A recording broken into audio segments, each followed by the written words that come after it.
Hello, je m'appelle Mohamed Der, je suis web designer, web développeur. Alors, je prépare une petite vidéo, donc une série de vidéos où j'explique mon métier, donc le web design et l'intégration web pour pour ceux qui s'intéressent et aussi pour ceux qui veulent entrer dans ce métier. Alors, sans plus tarder, on y va. Alors, je mettrai donc le slide sur la description de la vidéo pour ceux qui veulent le lire. Donc, excusez-moi si le son est pourri parce que j'enregistre avec mon téléphone. L'ordinateur, ça fait trop de bruit et j'ai pas de micro. Alors, on y va. Donc, pour le web design, donc, il faut avoir de la passion. Donc, dans tout métier, il faut de la passion. Sans passion, vous n'irez pas plus loin. Donc, pour le web design, que ce soit web ou mobile, donc, il faut avoir ce feeling. Donc, il y a des gens, donc, c'est quelque chose qui est inné à toute personne, c'est-à-dire avoir ce feeling. Regarder un truc, dire que ça, c'est bien, c'est joli. Regarder un truc, dire que ça peut être meilleur si on change ça. Donc ça, c'est un feeling. Donc je pense que c'est indispensable. Il faut aussi avoir l'esprit de créativité. Donc, il faut aussi avoir l'imagination. Donc, voilà. Ce sont des trucs euh, très importants si vous voulez avancer dans ce métier. Donc, il faut aussi de l'inspiration.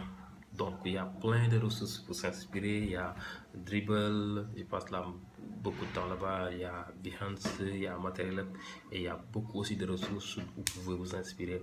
Donc, vous inspirer, c'est très simple. Imaginez un client vient vous voir, il dit que il veut faire un site pour son restaurant. Alors, il vous donne toutes les informations. Donc, avant de commencer à sketcher, donc, allez voir dans ces sites d'inspiration comment les gens font les sites pour les restaurants. Donc, faites un max de recherche, donc, juste pour vous inspirer. Donc, il ne faut pas copier. Donc, les gens qui ont fait le design, ils le font selon le contexte. Donc, vous allez juste s'inspirer. Ok. Il faut aussi pratiquer. Faut pas, c'est beau d'aller dans les sites, regarder les tutos, lire les vidéos, mais il faut pratiquer. Donc, prenez des sites existants qui ont des designs pourris et essayez de refaire, donc de faire votre propre challenge. Donc, il faut aussi aller demander à vos amis, proches de la famille, les collègues, juste est-ce qu'ils ont des challenges pour vous. Voilà, c'est ça. Aussi, il faut avoir l'œil ouvert. Des fois, vous entrez dans un site web et vous constatez que le site est très bien fait. Donc, ce qui doit vous marquer, c'est euh, la font police, les couleurs, la disposition des layouts, le menu, tout ça. Avec ces choses, il faut juste les c'est quelque part dans votre tête, dans votre mémoire. Qui sait, un jour, vous allez en avoir besoin. Donc, il faut aussi partager vos travaux. Donc, c'est normal, vous êtes débutant, votre design ne sera pas assez top par rapport au professionnel, mais partagez-le. Donc, les gens vont vous donner le feedback si c'est bien ou si c'est pas bien. Alors, de préférence, partagez-le avec des gens expérimentés ou bien à des designers, web designers qui sont des professionnels. Donc, ils vous donneront leur feedback et tous ces feedbacks qu'ils vont vous donner donc, ne vont qu'augmenter votre expérience. Alors, c'est très important. Donc, il y a des erreurs de débutants, donc eux, ils pourront excusez-moi, très rapidement donc vous épargner de ces trucs-là. Avec tous les retours vont vous allez avoir des gains d'expérience sur ça. Ok. Aussi la patience. Faut pas se précipiter. C'est pas un truc qu'on apprend à 3 mois, 6 mois. Donc il faudra un peu de temps, minimum 6 mois, donc pour être voilà opérationnel quoi. Donc une fois que vous aurez le bon niveau, soyez humble. Ne jamais défendre votre design face à un client parce que le design que vous présentez, c'est pas seulement pour vous. Il y a les businessmen qui sont à côté, il y a les développeurs qui sont à côté, il y a les consommateurs qui sont à côté. Et les businessmen, donc, ils sont là pour faire du business par rapport au design. Parce que le design que vous faites, c'est pour résoudre des problèmes. Donc, des problèmes de clarté, des problèmes d'architecture de l'information.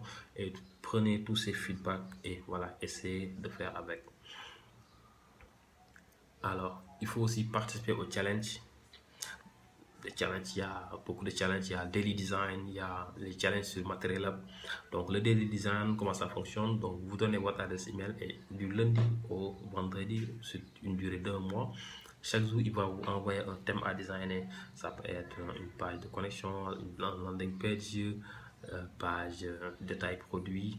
Donc tous ces si vous faites le challenge sur 30 jours, donc je suis sûr que vous aurez un bon niveau, Donc il y a même des gens qui partagent les 30 thèmes qu'ils ont fait sur le daily design sur Behance. Et si vous remarquez bien, au fur et à mesure qu'ils designent, le design s'améliore. Voilà. Donc je pense que c'était ces éléments-là que je voulais partager. Et on va parler de l'intégration web. Donc l'intégration web, c'est juste le front-end development. Voilà. Il faut maîtriser ces trois langages. Donc l'HTML, le CSS, JavaScript. Donc pour l'HTML, il faut comprendre la sémantique. Quand est-ce qu'il faut mettre des H1, quand est-ce qu'il faut mettre des H2, de ces éléments-là. Le CSS, donc après avoir appris les bases, donc en entreprise, vous aurez beaucoup de travail, donc il faut impérativement utiliser les préprocesseurs. Donc il y a CSS, SCSS et il y en a plein d'autres, mais le plus utilisé c'est le SAS, donc ou bien le SCSS. Donc je vous mettrai les liens dans la description. Aussi maîtriser les frameworks, donc Foundation, Bootstrap, Modellize, CSS, donc ça va beaucoup vous aider. Donc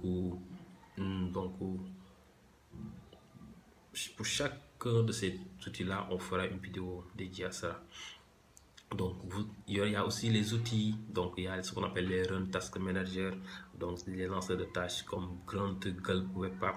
Par exemple, je vous donne le cas de Gulp que j'utilise. Par exemple, je dis à Gulp de compiler mes fichiers CSS, SCSS en CSS. Donc, de faire des live reloads, c'est-à-dire à chaque fois que tu modifies le CSS, la page se réactualise.